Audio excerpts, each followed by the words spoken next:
இதை இந்த தமிழ்நாட்டுல சட்டம் ஒழுங்கு பாதுகாப்புன்னு கனெக்ட் பண்றதே ஒரு அயோக்கியத்தனம்னு நான் சொல்றேன். மருத்துவருக்கே பாதுகாப்பு இல்லையா அப்படின்னு கேட்கக்கூடியவர்களை பார்த்து நான் என்ன கேட்கிறேன்னா, மருத்துவர் இங்க மிக முக்கியமானவர்னு ஏன் அந்த தனிப்பட்ட மனிதருக்கு தெரியல? இப்படி ஒருத்தர் போய் அந்த டாக்டர் குத்த போறாருங்கிறது எப்படி காவல்துறைக்கு தெரியும்? இல்ல அந்த டாக்டருக்கு எப்படி தெரியும்? தனி மனித தவறுகளையும் ஒரு அரசு இயந்திரத்தினுடைய தவறுகளையும் நீங்க கனெக்ட் பண்ணக்கூடாது. திராவிடியா அப்படிங்கிற சொல் கெட்ட சொல் இல்லையா? திராவிட இயக்கங்கள் தான் அது கெட்ட சொல்ல ஆக்கிருச்சான். மேலாடை போடுவது அப்படிங்கறது ஆங்கிலேயர்கள் கலாச்சாரம். அவங்க ஆங்கிலேயர்கள் வந்த பிறகு இங்க இருக்கக்கூடியவர்கள் மேலாடை போட்டாங்கிறனால தான் வரி போட்டாங்க அப்படின்னாங்க. இந்த மாதிரி நிறைய கீழ்த்தரமான பேச்சுகளை கருத்தாக அவங்க கஸ்தூரி சொல்லிட்டு இருந்தாங்க. கிடைச்ச மேடையில எல்லாம் திராவிட ஒவ்வாமையை பேசுவேன் அப்படிங்கிறது எந்த அளவிற்கு தவறானது அப்படிங்கறதோட எந்த அளவுக்கு தற்குறித்தனமானது, அசட்டு தைரியமானது, முட்டாள்தனமானதுங்கிறது இனிமையாதான் அவங்க புரிஞ்சுக்கணும். அந்த பீஸ் திருந்துமான்னு கேட்டீங்கன்னா திருந்தாது. இவன் என்னைக்காவது ஒன்றிய அரசினுடைய சர்வாதிகாரத்தை எதிர்த்து இந்த அளவுக்கு காட்டமா பேசினது நீங்க பாத்திருக்கீங்களா? இல்ல என்ன கேக்குறா, நீ அவ்வளவு பெரிய அப்பாட்டக்காரனா ஒண்ணு வேலைக்கு வா வா விஜயலட்சுமி கூப்பிடுறது முதல்ல அங்க போய் நொட்டிட்டு அப்புறமா எங்களை கேட்க சொல்லுங்க. இல்ல இவெல்லாம் ஒரு ஆளு, ஒரு கட்சி தொடங்கி என்ன வேலை செஞ்சுட்டு இருக்கான்னு எல்லாருக்குமே தெரியுது. லிபர்டி தமிழ் நேயர்களுக்கு வணக்கம். இன்றைய நேர்காணலில் நாம் சந்திக்க இருப்பவர் திராவிட நட்பு கழகத்தை சார்ந்த தோழர் ஸ்ரீவித்யா அவர்கள். வணக்கம் தோழர். சென்னையில் இன்று கிண்டி கலைஞர் மருத்துவமனையில் ஒரு மருத்துவர் கத்தியால் குத்தப்பட்டிருக்கிறாரு. பாலாஜிங்கிற மருத்துவர் 6 மாத காலமாக அந்த மருத்துவமனையில் தான் சிகிச்சை பெற்று வந்தார். இவர் ஒரு அட்டெண்டராக அவர் கூட இருந்திருக்கிறாரு, அவருடைய அம்மான்னு நினைக்கிறேன். அவர் இன்றைக்கு மருத்துவரை கத்தியால் குத்தியிருக்கிறாரு. இது பல்வேறு விமர்சனங்களை உண்டாக்கியிருக்கு. சட்டம் ஒழுங்கு சரியில்லையா, எதிர்கட்சிகள் தமிழ்நாட்டில் ஒரு மருத்துவருக்கு கூட பாதுகாப்பு இல்லைன்னு சொல்லி அவங்க ஒரு புறம் கண்டன அறிக்கைகள் விடுறாங்க. இன்னொரு புறத்தில் மருத்துவர் சங்கம் நாளைக்கு வேலை நிறுத்தத்தை அறிவிச்சிருக்கிறாங்க. கொல்கத்தாவில் இதே போல தான் மருத்துவர் போராட்டம் இப்போ தான் ஓய்ந்திருந்த நிலையில் இப்போ சென்னையில் அதுவும் தமிழ்நாட்டில் இப்படி ஒரு போராட்டம் திரும்ப ஆரம்பிச்சிருக்கு. உங்களுடைய பார்வை என்ன இந்த சம்பவம் குறித்து? மருத்துவர் மீது மட்டுமல்ல, யார் மீதும் இது மாதிரி தாக்குதல் நடக்கக்கூடாது அப்படிங்கறதான் நம்மளுடைய நோக்கமா இருக்குது. இருக்கக்கூடிய எல்லா மனிதர்களுக்கும் ஒரு பாதுகாப்பு இருக்கணும். இந்த சமூகத்தில் எல்லா விதத்திலும் ஒரு பாதுகாப்பு இருக்கணும், ஒரு அச்ச உணர்வு இருக்கக்கூடாது. அப்படிப்பட்ட ஒரு சூழ்நிலையா வேணும் அப்படிங்கறதுல மாற்றுக்கருத்து யாருக்கும் இருக்க முடியாது. ஆனா நம்ம கேஸ் டு கேஸ் பார்க்கும்பொழுது இந்த இதுல அந்த தாக்கியவர், கத்தியால் தாக்கியவருடைய உறவினர்கள் யார், இன்னும் முழு விவரங்கள் வெளில வரல. நீங்க அவங்களுடைய அம்மான்னு சொல்றீங்க, சரி. அவருடைய குடும்பத்தில் யாரோ புற்றுநோய் சிகிச்சையில் இருக்கிறாங்க, பல மாதங்கள்லாம் சிகிச்சையில் இருக்கிறாங்க, சரிங்களா? இப்போது ஒரு மருத்துவர் இந்த சமூகத்திற்கு இங்கே இருக்கக்கூடிய ஒவ்வொருவரும் முக்கியமானவர்கள் தான். மருத்துவர்கள் கொஞ்சம் ஸ்பெஷல் அப்படின்னு இருக்கு. மருத்துவர்கள் பல உயிர்களை காப்பாற்றக்கூடியவர்கள் அப்படின்னா, அப்போது மருத்துவருடைய உயிர் எந்த அளவிற்கு முக்கியமானது, அவர்களுடைய தேவை இங்கே எந்த அளவிற்கு முக்கியமானது அப்படிங்கிறது தனி மனிதரான அந்த இப்போ கத்தியால் போய் குத்தினார் இல்லையா, அவருக்கு ஏன் தெரியல? அப்போது இங்கே மருத்துவருக்கே பாதுகாப்பு இல்லையா அப்படின்னு கேட்கக்கூடியவர்களை பார்த்து நான் என்ன கேட்குறேன்னா, மருத்துவர் இங்கே மிக முக்கியமானவர்னு ஏன் அந்த தனிப்பட்ட மனிதருக்கு தெரியல? இன்னொன்று நம்ம இதில் என்ன பார்க்கணும் அப்படின்னா, உடனே மருத்துவர்களுக்கு பாதுகாப்பு இல்லையா, ரொம்ப சிம்பிளாக கேட்குறேன் சார். இப்போ இந்த மாதிரி ஒரு மனிதர் போய் கத்தி எடுத்துட்டு குத்துவாருன்னு எப்படி தெரியும்? ஜோசியமாக தெரியும்? எங்கேயோ யாரோ தனி மனிதர்கள் இந்த மாதிரி பண்ண போகிறாங்கங்கிறது எப்படி காவல்துறைக்கு தெரியும்? இப்போ காவல்துறை, புலனாய்வுத்துறையெல்லாம் இருக்குது அப்படின்னா ஒரு அமைப்பாக சேர்ந்து இல்லை ஒரு குழுவாக சேர்ந்து ஏதோ ஒரு வன்முறையில் ஈடுபட போகிறாங்க அப்படின்னா உளவுத்துறை மூலயமா கண்டுபிடிக்கும். பட் தனி மனிதர்கள், நான் இப்போ ஏதோ வீட்டில் உட்காந்துட்டு நான் ஏதோ யோசிச்சேன்னா எப்படி காவல்துறைக்கு இது தெரியும்? இப்போது இப்படி ஒருத்தர் போய் அந்த டாக்டர் குத்த போகிறாருங்கிறது எப்படி காவல்துறைக்கு தெரியும்? இல்லை அந்த டாக்டருக்கு எப்படி தெரியும்? அந்த தனி மனித தவறுகளையும் ஒரு அரசு இயந்திரத்தினுடைய தவறுகளையும் நீங்கள் கனெக்ட் பண்ணக்கூடாது. ஒரு தனி மனிதர் ஒரு தவறு பண்ணியிருக்காரு, இது எப்படி நீங்கள் சட்டம் ஒழுங்கு பாதுகாப்பு சிக்கல்னு நீங்கள் சொல்லுவீங்க? எப்படி தெரியும் இது? இன்னொன்று, அவர் ஏன் போய் அந்த டாக்டரை இப்படி கத்தியால் குத்திருக்கிறாருன்னு நம்மளுக்கு தெரியல. அவர் தானே இப்போ சொல்லணும் ஏன் இந்த மாதிரி பண்ணினாருன்னு. பட் பொதுவாக எனக்கு இருக்கக்கூடிய ஒரு கருத்து என்னவா இருக்குன்னா, அவங்களுடைய அம்மா பல மாதங்களாக ட்ரீட்மெண்ட்டில் இருக்காங்க. அப்போது ஒரு ஹாஸ்பிட்டலுக்கு ஒருத்தர் போயிட்டு வர இருக்கும்பொழுது அவருடைய மனநிலை என்னவா இருக்கும்? தன்னுடைய குடும்பத்தில் ஒருத்தருக்கு உடல்நிலை சரியில்லை, புற்றுநோய்ங்கிறது கொஞ்சம் எல்லாருக்குமே பயப்படக்கூடிய ஒன்று தான். அப்போது ஹாஸ்பிட்டல், வீடு, வேலை இப்படின்னு ஒருத்தர் பல மாதங்களாக இருந்துகிட்டே இருந்தால் அவருடைய மனநிலை ஃபஸ்ட்டு என்னவா இருக்கும் அப்படிங்கிறத நம்ம புரிஞ்சுக்கணும்.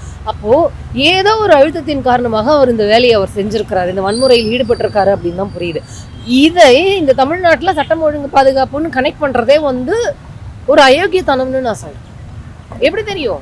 போராட்டம் அடுத்த கட்டமாக எப்படி போகும்னு பார்க்குறீங்க? ஏன்னா கல்கத்தாவில் எதிர்க்கட்சிகள் தூண்டி பல்வேறு நாட்களாக மாதங்களாக அந்த போராட்டம் தொடர்ந்துச்சு. இப்போ இந்த போராட்டத்தை முன்னெடுக்க போகிறாங்க. இது எப்படி போகும்னு பார்க்குறேன். சார், கல்கட்டாவில் நடந்தது வேற இஷ்யூ.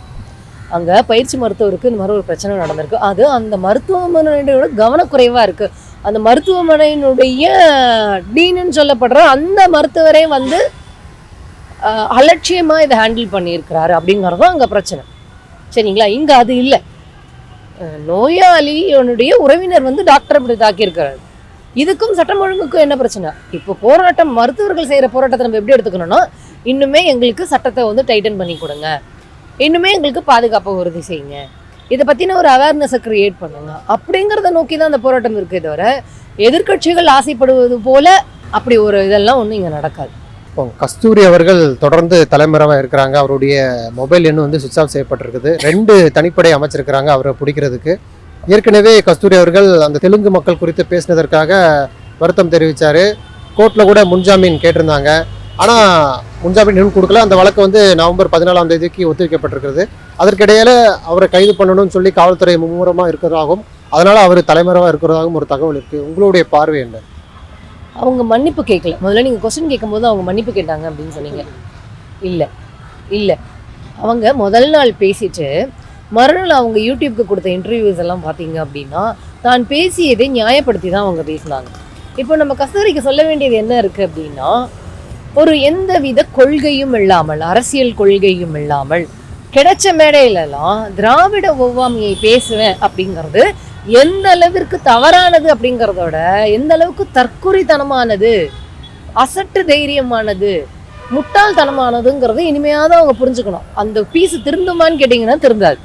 நான் சொல்கிறேன், அவங்க இவ்வளோ பேசிட்டு மறுநாளும் வந்து என்ன பண்ணுறாங்கன்னா, நான் வந்து தெலுங்கு பேசியவர்களை சொல்லலை, குறிப்பிட்ட குடும்பத்தை தான் சொன்னேன், குறிப்பிட்ட மனிதர்களை தான் சொன்னேன். இப்போ என்னன்னா விசாரணைக்கு வரும்பொழுது நீ இதே பதில சொன்னா யார் அந்த குறிப்பிட்டவர்கள்னு கேட்பாங்க.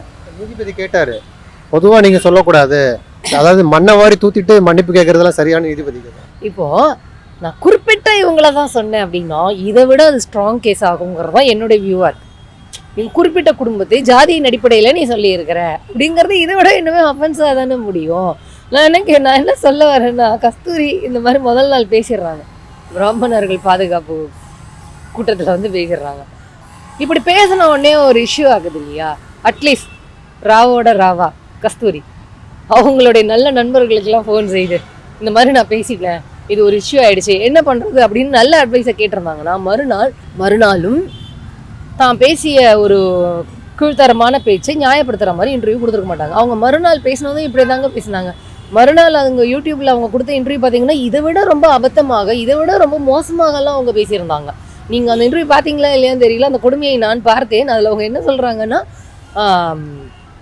அந்த திராவிட இயக்கங்கள் வந்து தான் வந்து அவங்க என்ன சொல்கிறாங்கன்னா, அதுக்கு முன்னாடி வந்து தேவடியா அப்படிங்கிற சொல் வந்து கெட்ட சொல் இல்லையா, திராவிட இயக்கங்கள் தான் வந்து அது கெட்ட சொல்ல ஆக்கிருச்சான். அதில் அவங்களுக்கு எந்த பிரச்சனையும் இல்லையா, அந்த தேவடியா அப்படிங்கிற வேர்டு வந்து ப்ராப்ளம் இல்லைன்னு சொல்கிறாங்க. அவங்க எந்த அளவுக்கு ஒரு அபத்தமான இதெல்லாம் இருக்கும். அதுக்கப்புறம் வந்து மேலாடை போட்டதுக்கு வரி போட்டாங்களே அப்படின்னு கேட்கும்போது, மேலாடை போடுவது அப்படிங்கிறது ஆங்கிலேயர்கள் கலாச்சாரம், அவங்க ஆங்கிலேயர்கள் வந்த பிறகு இங்கே இருக்கக்கூடியவர்கள் மேலாடை போட்டாங்கங்கிறனால தான் வரி போட்டாங்க அப்படின்னாங்க.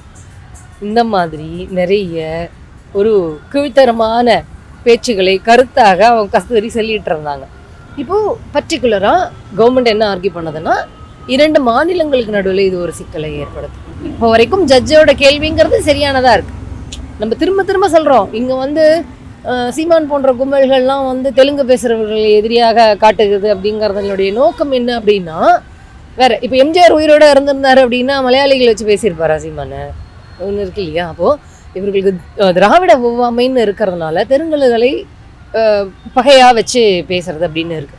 இவங்க திரும்ப திரும்ப என்ன பண்ணுறாங்கன்னா, இங்கே மதராஸ் மாகாணம்னு ஒன்று இருந்தது, இங்கே எல்லாமே வந்து ஒரே இடமா தான் இருந்தது, பிறகுதான் பெயர்கள் பிரிக்கப்பட்டு எல்லைகள் பிரிக்கப்பட்டிருக்கு, இங்கே எல்லாருமே ஒன்றா தான் இருந்தாங்க அப்படிங்கிற உண்மையை மறைச்சிட்டு தெலுங்கர்களை வந்து எதிரிகளாக கட்டமைத்து, இங்கே இருக்கக்கூடிய தெலுங்கர்களை எதிரிகளாக கட்டமைத்து அரசியல் பிழைப்பு பிழைக்கின்ற ஒரு கும்பல் சுற்றிக்கிட்டு இருக்கு. அதில் நாம் தமிழர் கட்சியாக இருக்கட்டும், அவங்களுக்கு வேலை செய்கிற கஸ்தூரியாக இருக்கட்டும், எல்லாருக்குமே இந்த நோக்கம் இருக்குது. அப்படிங்கும் பொழுது ஒரு குறிப்பிட்ட மொழி பேசுபவர்களை, குறிப்பிட்ட மாநிலத்தைச் சேர்ந்தவர்களை தவறாக பேசுவது, எதிரிகளாக கட்டமைக்கிறது அப்படிங்கிறது வந்து ரொம்பவும் தவறானது. ரொம்ப வன்மமாக இருக்க 2 தனிப்படை அமைச்சு கைது பண்ணியே ஆகணும்னு துடிக்கிறாங்க தமிழ்நாடு காவல்துறை. அப்போ என்ன, அப்போ கைது பண்ணலன்னா பண்ணலன்னு சொல்கிறீங்க, பண்ணினா பண்ணினோன்னு சொல்கிறீங்க, என்ன பண்ண சொல்கிறீங்க? அவங்க இனிமேல் யாரை வேணாலும் எப்படி வேணாலும் பேசட்டும் அப்படி சொல்லி இது பாருங்க. இப்போது ஒருத்தர் திட்டிக்கிறாங்க அப்படின்னா அந்த சம்மந்தப்பட்டவர் வந்து வழக்கு போடலாம். என்ன ஒரு தப்பாக திட்டாங்க, நான் அதனால் வந்து அவதூறு வழக்கு போடுறேன் அப்படின்னு சொல்லிட்டு போடலாம். இவங்க ஒரு ஒட்டுமொத்த சமூகத்தை, மொழி பேசுபவர்களை குறித்து அவதூறா கீழ்த்தரமா பேசியிருக்காங்கங்கும்போது இது அரசு தானே நடவடிக்கை எடுக்கணும். இப்போ நீங்களும் நானும் போய் கொடுக்க முடியுமா வழக்கு? அந்த சமூகம் சார்ந்தவர்களாக, அந்த மொழி பேசுபவர்களாக இருந்தபோது தான் வந்து ஒட்டுமொத்தமாக வந்து பேசிட்டாங்க அப்படின்னு போட முடியும். தனி ஒருத்தருக்கு திட்டினா கூட வந்து கன்சர்ன் பர்சன் தான் போய் கேஸ் போட முடியும். அப்போ 2 மொழி பேசுகிற சமூகங்களுக்கு இடையே வந்து ஒரு ஒரு மனக்கசப்பை உருவாக்கக்கூடிய அளவுக்கு பேசினா என்ன பண்ணு? இப்போ நீங்கள் என்ன பண்ணணும்னு சொல்லுங்கள். அரெஸ்ட் பண்ணக்கூடாதா? விசாரணை நடத்தக்கூடாதா? அதை சொல்லணும்ல. இப்போ கஸ்தூரிக்கு இருக்கக்கூடிய இது என்னை பொறுத்த வரைக்கும் ஒரு ஆதங்கம் இருக்குது. கஸ்தூரி மேலே இவ்வளோ வேகமாக நடவடிக்கை எடுக்கிறதுக்காக முனைந்திருக்கக்கூடிய காவல்துறை ஏன் வந்து திருச்சி கல்யாணராமன் மேலேயும், ரங்கராஜ் பாண்டே மேலேயும், தாமராஜ் நாராயணன் மேலேயும் எடுக்கலன்னு நான் கேள்வி கேட்குறேன். பிஜேபியோட பொதுச் செயலர் ராமஸ்ரீனிவாசன் மேலே ஏன் எடுக்கலன்னு நான் கேட்குறேன். ஏன்னா இவர்கள் எல்லோருமே பார்ப்பனர் அல்லாத சமூகத்திற்கு எதிராக பேசியவர்கள். ஸோ கஸ்தூரி மேலே மட்டும் நடவடிக்கை எடுக்காதீங்க, இவங்க மேலேயும் நடவடிக்கை எடுங்கன்னு தான் நான் பேசுகிறேன். நான் இதோட ஏன் நிறுத்திக்கிறீங்க? அவங்க மேலேயும் போய் எடுங்கன்னு சொல்கிறேன் நான். இப்போ கஸ்தூரி அவர்களை தொடர்ந்து சீமான் அவர்கள் ஒரு கருத்தை முன்வைக்கிறாரு. அதாவது உதயநிதி அவர்கள்ட்ட கேட்குறாங்க, கருணாநிதி பேரை வைக்கிறீங்களே அப்படின்னு கேட்கும்பொழுது வேறு யார் பேரை வைக்கணும்னு சொல்லி அவர் கடந்து போகிறாரு. சீமான் அவர்கள்ட்ட கேட்கும்போது சொல்கிறாரு, வங்கதேசத்தில் முஜிபுர் ரஹ்மான் சிலை உடைத்தது உங்களுக்கு ஞாபகம் இருக்கும், ஏன் அவ்வளோ தூரம் போகிறீங்க? ஆந்திராவில் ஜெகன்மோகன் ரெட்டி அவருடைய அப்பா ஒய்எஸ்ஆர் ரெட்டி அவங்கள என்ன ஆட்டம் ஆடினாங்க, இன்றைக்கி என்ன நிலைமையில் இருக்கிறாங்க, அதனால் ரொம்ப ஆடாதீங்க, ஒரு நல்ல தமிழ் மகன் ஆட்சிக்கு வரும்பொழுது உங்கள் சிலைகள்லாம் உடைக்கப்படும் அப்படின்னு சொல்லியிருக்கிறாரு. உங்களுடைய பார்வை? நல்ல தமிழ் மகன்னு சொன்னாரா, வேற என்ன சொன்னார்? கரெக்டாக யோசிச்சு சொல்லுங்க. நல்ல மானமுள்ள தமிழ் மகன். மானம் உள்ளவர். தமிழ்நாட்டு மக்களுக்கு மானம் இருப்பதனால்தான் பக்கி பையில உனக்கு அரசியல் அதிகாரத்தை கொடுக்கல. அதாவது திமுக எதிர்ப்பு ஓட்டை மட்டுமே வாங்கி கல்லா கட்டிக்கிட்டு இருந்த சீமானுக்கு இப்போ ஒரு பெரிய பயம் வந்துருச்சு. விஜய் அரசியலுக்கு வந்தோன்னே திமுக எதிர்ப்பு ஓட்டெல்லாம் இனிமேல் அந்தாலும் வாங்கிடுவானே, நம்ம இனிமேல் எப்படி கல்லா கட்டுறதுங்கிறதுல ஒரு பயத்தில் இன்னும் மூர்க்கமாக திமுகவுக்கு எதிராக, திமுக தலைவர்களுக்கு எதிராக பேசணும் அப்படிங்கிற ஒரு மனப்பிறழ்வு. இன்னும் சைக்கோபாத்தா, ரொம்ப மோசமான, திருத்தவே முடியாத ஒரு சைக்கோபாத்தா மாதிரி இது மாதிரியெல்லாம் அந்தாலும் பேசிகிட்டு இருக்கோம். நான் அதான் சொல்ல, அதாவது விஐபி படத்தில் தனுஷை பார்த்து சமுத்திரக்கனி ஒரு டைலாக் சொல்லுவார், எங்கடா போயிட்டு வர, இந்த பந்து பொறுக்கிட்டு வந்தேன், நீ ஸ்கூல் படிக்கும் போது இதே தான்டா சொன்னேன், இப்பயும் இதே தான்டா சொல்கிறேன் அப்படின்னு சொல்லுவார். கூட விளையாடினவங்கலாம் கூட வேலைக்கு போயிட்டாங்கடா, இந்த வீட்டில் குடி கூட 3-4 பேர் மாறிட்டாங்கடா, வீட்டுக்கு பெயிண்ட்டு கூட அடிச்சுட்டாங்கடா, மாற்றிட்டாங்கடா, நீ மட்டும் இன்னும் பந்து பொறுக்கின்னு இருக்கிறங்கிற மாதிரி. சீமான் என்ன கேட்குறோம், நீங்கள் கட்சி தொடங்கி பல தேர்தல் வந்துருச்சு, உனக்கு அப்புறமா பல பேர் கட்சியும் தொடங்கிட்டாங்க, நீ மட்டும் இன்னும் அப்படியே இருக்கியடா. சீமானோட அப்பா உயிரோட இருந்தால் கேட்டிருப்பாரு, அந்த மாதிரி தெரியல. அந்த மாதிரி கட்சியை தொடங்கி பல ஆண்டுகள் ஆன பிறகும் இவன் திமுக தலைவர்களை பார்த்தே வல்லுன்னு குலைச்சிக்கிட்டு இருப்பானா. இவன் என்னைக்காவது ஒன்றிய அரசினுடைய சர்வாதிகாரத்தை எதிர்த்து இந்த அளவு காட்டமாக பேசினது நீங்கள் பார்த்துருக்கீங்களா? ஒன்றிய அரசு எந்த அளவிற்கு தமிழுக்கு எதிராக, தமிழ்நாட்டிற்கு எதிராக, தமிழ் மக்களுடைய உரிமைக்கு எதிராக நடந்துகிட்டு இருக்குங்கிறத நம்ம எல்லாருமே பார்த்துருக்கோம். அதை எதிர்த்து இவன் என்னைக்காவது இந்த மாதிரி பேசியிருக்கானாங்க? இவன் ஆர்எஸ்எஸ் பிஜேபி கைக்கூலிங்கிறத எல்லாருமே நல்லா தெரியும். அப்புறம் ஏன் நீ அதை பேசாமல் இதை மட்டுமே பேசிக்கிட்டு இருக்கிற? அப்போ நீ என்ன வேலை பண்ணுறதுக்காக கட்சி தொடங்கியிருக்கன்னு ஒரு கேள்வி வருதுல்ல. அது எப்படி நீ திராவிட இயக்கத்தையும் திமுகவை மட்டுமே பார்த்து கேள்வி கேட்டுட்டு இருக்க? சரி, இந்த டைலாக் எல்லாம் ஜெயலலிதா பேரில் திட்டம் தொடங்கும் போது பேசினா அப்போ வாய முடிக்கிட்டு இருந்தோம்ல, அப்போ பேசலாம், இப்போ மட்டும் பேசுகிறேன். திமுக ஓட்டை வாங்கியே வயிறு வளர்த்து கொண்டு இருக்கக்கூடிய சீமானுக்கு அந்த தொழிலில் வந்து சிக்கல் வந்துடுமோங்கிற பயத்தில் தான் இந்த மாதிரியெல்லாம் பேசிக்கிட்டு இருக்கான். அவனுக்கு முதல்ல தமிழ் தேசியம்னா என்னன்னு அவனால் சொல்ல முடியுமா? அதே ஸ்பீச்சில் அவன் வளரியிருக்கான், அதையுமே நம்ம பார்த்தோம். தமிழ் தேசியம்னா என்ன? தமிழ் தேசிய அரசியல் அப்படின்னா பெண் உரிமை, எல்லோருக்கும் கல்வி, தொழில் வளர்ச்சி, பொருளாதாரம், இதை தானே என்ன திராவிட மாடலும் பண்ணிகிட்டு இருக்கு. அப்புறம் என்ன நீ தமிழ் தேசியம்னு ஸ்பெஷலாக வச்சுருக்க போகிற? அதில் பண்பாடு அது இதுன்னெல்லாம் சொல்கிறான். பக்கி பையில இதை தான் வந்து திராவிட இயக்கமும் அதனுடைய அரசியல் கட்சிகளும் செய்யுது. திராவிடம்ங்கிறத பயன்படுத்த வேண்டிய தேவை என்ன வந்திருக்கு? தமிழ்னு சொல்லாம ஏன் திராவிடம் அப்படிங்கிற சொல்ல பயன்படுத்த வேண்டியிருக்குன்னா, ஒன்றிய அரசினுடைய ஆரிய ஆதிக்கத்தை எதிர்த்து, ஆரிய பண்பாடை எதிர்த்து நமக்கான கல்வி, நமக்கான பெண் உரிமை, நமக்கான தொழில் வளர்ச்சி, நமக்கான பொருளாதார வளர்ச்சியை இங்கே வந்து முன்னெடுக்க வேண்டிய சூழ்நிலை தான் இங்கே இருக்குங்கிறதுனால திராவிடம்னு வச்சிருக்கு. இந்த பக்கிப்பையன் என்ன சொல்கிறான், தமிழ் தேசியம் தான் இதானா. ஆனால் என்னைக்காவது இவன் தமிழ் பண்பாட்டில் ஊடுருவி இருக்கக்கூடிய ஆரிய பண்பாட்டை எதிர்த்து இவன் என்னைக்காவது பேசியிருக்கானா? டொனால்டு ட்ரம்ப் கமலா ஹாரிஸ் போல நான் பேசுறேன் கூட விவாதத்துக்கு வாங்க அப்படிங்கிறாரு. இவெல்லாம் ஒரு ஆளு, இவனுக்கு வந்து நாங்கள் ஆர்குமெண்ட்டுக்கு வரணுமா? நான் என்ன கேட்குறேன், நீ அவ்வளோ பெரிய அப்பாட்டக்காரனா ஒன்று வேலத்துக்கு வா வா விஜயலட்சுமி கூப்பிடுதே, முதல்ல அங்கே போய் நொட்டிட்டு அப்புறமா எங்களை வந்து கேட்க சொல்லுங்க. இல்லை, இவெல்லாம் ஒரு ஆள், இவன் ஒரு கட்சி தொடங்கி என்ன வேலை செஞ்சுக்கிட்டு இருக்கான்னு எல்லாருக்குமே தெரியுது. ஒரு கட்சி தொடங்குறதுங்கிறது எதுக்காக? அந்த வேலையை விட்டுட்டு எல்லா வேலையும் செஞ்சுக்கிட்டு இருக்கிறான். இவன் ஆர்குமெண்ட்டு கூப்பிட்டோன்னா நாங்கள் வரணுமாம்மா? அதாவது காமெடி வரும்ல, வேண்டாம் விடுங்க. அதனால் அந்த விவாதத்துக்கு கூப்பிடுற தகுதி கூட அவனுக்கு கிடையாது. நான் சொல்கிறேன், மானத்தமிழர்கள் இங்கே இருக்கக்கூடிய மக்கள் உனக்கு அரசியல் அதிகாரத்தையே கொடுக்கல. அதனால் இந்த ஓட்டை பிரித்து வயிறு வளர்க்குற வேலையோட அதோட நிறுத்திக்க சொல்லுங்கள். அதுக்கு மேலெலாம் எதுவும் பேச வேண்டாம்னு சொல்லுங்கள். இறுதியாக இப்போ தமிழிசை சவுந்தரராஜன் அவர்கள் ஒரு கருத்து சொல்லியிருக்கிறாங்க. உதயசூரியன் கடந்த 2 நாட்களாக சரியாக உதிக்கலை. அதே போல் 2026 தேர்தலில் திமுக கூட்டணியிலிருந்து சில கட்சிகள் வெளியே வரலாம், இல்லை அதிமுக தலைமையில் கூட்டணியை வலுப்பெறலாம். அப்படி நடக்கும்பொழுது எல்லோருமே ஒரு உதிரி மாதிரி இல்லாமல் உறுதியாக இருந்தால் உதயசூரியன் நிச்சயமாக உதிக்காது, மறைஞ்சு போயிடும் அப்படின்னு ஒரு கருத்து சொல்லியிருக்கிறாங்க. உங்களுடைய பார்வை? தமிழிசை ஊ அப்படின்னு ஊறி இருக்கிறாங்க. ஏங்க வெளிச்சமாக தானே இருக்கு. சூரியன் வரல இல்லைங்க, சூரியன் இல்லாமல் எப்படிங்க வெளிச்சம் இருக்கும்? நான் என்ன சொல்கிறேன், மலை இப்போ இதெல்லாம் தெரியுமா தெரியாதா? இவ்வளோ வெளிச்சமாக இருக்குல்ல, அப்போ சூரியன் இருக்கிறதுனால தானே உங்களுக்கு வெளிச்சம் இருக்குது. அப்புறம் என்ன கதை வந்து நோக்கில் ஏதோ ஊன்னு பேசணுங்கிறதுக்காக எழுக மனையாக பேசணும் அப்படிங்கிற, நானும் அப்படியே ரைமிங்காக பேசுகிறேங்கிறதுக்காக பேசி வச்சுருக்குறாங்க. அதுலேயே அவங்க என்ன சொல்லியிருப்பாங்கன்னா, இது கொள்கையின் அடிப்படையில் நம்ம இந்த கூட்டணி கிடையாது. அப்போ நீங்கள் 1967 ராஜாஜியை சேர்த்துட்டு தேர்தலை சந்திச்சிங்க, அது கொள்கையின் அடிப்படையிலான கூட்டணியா? அது வந்து ஒரு எதிரியை வீழ்த்தக்கூடிய கூட்டணி தானே. இது திமுக ஒரு எதிரியா இருக்கு, அதை வீழ்த்தணும்னு சொல்றாங்க. இல்ல, நாங்க வந்து எதிரியை வீழ்த்துவதற்காக எதிரியவே நாங்க கூட்டணியா வச்சுக்கிட்டு வின் பண்ணிட்டு அப்புறம் கழட்டி விட்டோம். ஏன்னா நீ எல்லாம் இங்க இருக்கக்கூடாது அப்படிங்கிறது அது ஒரு ஸ்ட்ராட்டஜி. அதாவது ஒரு மாநில கட்சி ஆட்சிக்கு வருவது அப்படிங்கிறது வந்து அப்ப கிடையாது. முதல்ல திமுக தான் அதை பண்ணுது. அப்படிங்கும்போது சில ஸ்ட்ராட்டஜியை அவங்க ஃபாலோ பண்ணாங்க. இப்போ அவங்களே சொல்றாங்க, எங்களுக்கு எந்த கொள்கையும் கிடையாது, திமுகவை எதிர்ப்பதற்காக மட்டுமே நாங்கள் வந்து கூட்டணி அமைக்கிறோம் அப்படின்னு அவங்க சொல்கிறாங்க. ஆக்சுவலாக அதுக்காக அவங்க வருத்தப்படணும். தேர்தல் கூட்டணினாலே ஒரு கணக்கு தான், அதனால தான் நாங்கள் இப்படி பண்ணுறோம், யார் வேணால் வரலாம், அவங்க வரலாம், இவங்க வரலாம் அப்படின்னாலும் அவங்க சொல்லிட்டு இருக்கிறாங்க. இப்போ நமக்கு என்ன கேள்வி இருக்குன்னா, மக்கள்கிட்ட நம்ம என்ன கருத்தை முன்வைக்க வேண்டியிருக்குன்னா, அதாவது நம்மளுடைய அடுத்த தலைமுறையினுடைய கல்வி உரிமைக்காக பல திட்டங்களை எடுத்துகிட்டு வந்திருக்க திமுகவை ஒழிக்கணும் அப்படின்னு எதுக்காக இவங்க அப்படி நினைக்கிறாங்க? மாநில உரிமைக்காக, மாநிலத்தினுடைய வரி உரிமைக்காக திமுக போராடிட்டு இருக்கும்போது அந்த திமுக மீண்டும் ஆட்சிக்கு வரக்கூடாதுன்னு பிஜேபி சொல்லுது அப்படின்னா அப்போ அவர்களுடைய நோக்கம் என்ன? ஒன்றிய பிஜேபி அரசினால் தமிழ் புறக்கணிக்கப்படுது, தமிழ்நாடு புறக்கணிக்கப்படுது, நாங்கள் இதை வந்து எங்களுடைய உரிமைக்காக போராடி மீட்போம் அப்படின்னு திமுக சொல்லுது. இந்த திமுக மீண்டும் வரக்கூடாதுன்னு பிஜேபி சொன்னால் அதுக்கு என்ன பொருள்? நீதி எல்லோருக்கும் கிடைக்கணும், உச்சநீதிமன்றத்தினுடைய கிளையை எங்களுக்கு அமைங்க, உச்சநீதிமன்ற நீதிபதி நியமனங்களில் இடஒதுக்கீடை ஃபாலோ பண்ணுங்க அப்படின்னு திமுக சொல்லுது. அந்த திமுக மீண்டும் ஆட்சிக்கு வரக்கூடாதுன்னு பிஜேபி சொல்லுதுன்னா அவர்களுடைய நோக்கம் என்ன?